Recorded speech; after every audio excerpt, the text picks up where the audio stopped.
for the club. You lost a bit of experience as well with some players' contract ending and players moving on. Do you think that there will be a bit of a gap experience-wise in some of the senior players that left the team? Not really. If you look back, I think all those players, they play their role.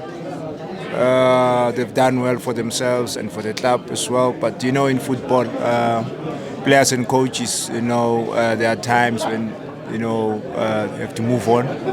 And as I said, it's nature of football. Certain things you look at what you need and what you want as well. And as the game is evolving as well, we needed to bring in other players who are much younger in order for us to be able to cope with the demands and expectations.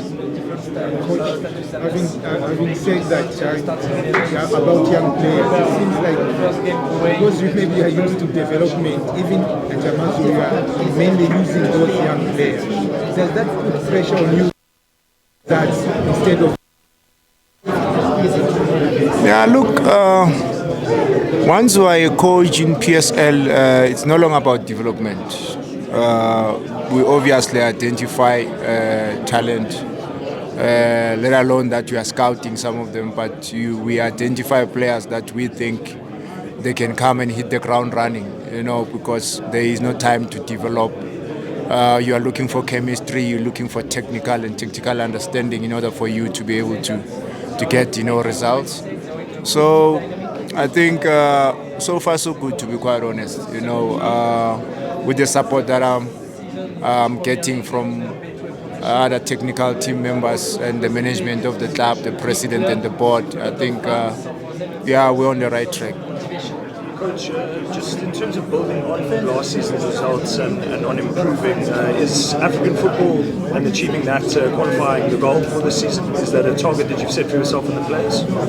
Yeah, most definitely. We would love to, compete at that level. To test ourselves, and we want these players to grow. And I, for one, as a coach, I've been there. I've tested the glory there a little bit. So I also want to be in that space in order for me to grow as a coach. So we'll give our utmost best to make sure that we give ourselves a chance to participate at that level. Coach, just to take you now with you, as you just had your awards, and one of the players that you always spoke highly of, Maqokolo, actually had a clean sweep with your awards. Just take us through, how do you manage to hold on to him when his name has been banded around and he's just giving you one of the best? Coach.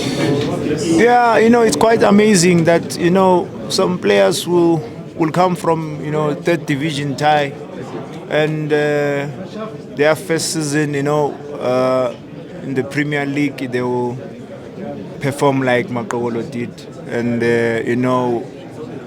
give the team also a chance to nearly go to Africa. So obviously, when it's like that, there will always be people who are looking for the players who are best performers. But knowing me, I was a player myself. I tried to help them to keep their feet on the ground, to remain humble.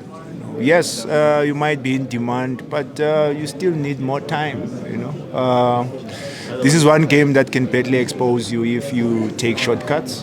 So I think he needs another 2 or 3 seasons, with AmaZulu, and then from there he can, he can think about going, elsewhere to greener pastures. But for now, I think he should just focus on himself, and he's got people like us that can guide him, to the right path. And for the fact that he's also a level-headed boy, I think it's a plus for him. He doesn't behave like a player that had a clean sweep in our players' awards. So I'm happy for him, and I'm hoping that he'll even be better than last season in terms of performance this upcoming season. Thank you very much, Coach. Could I just grab? Thank you.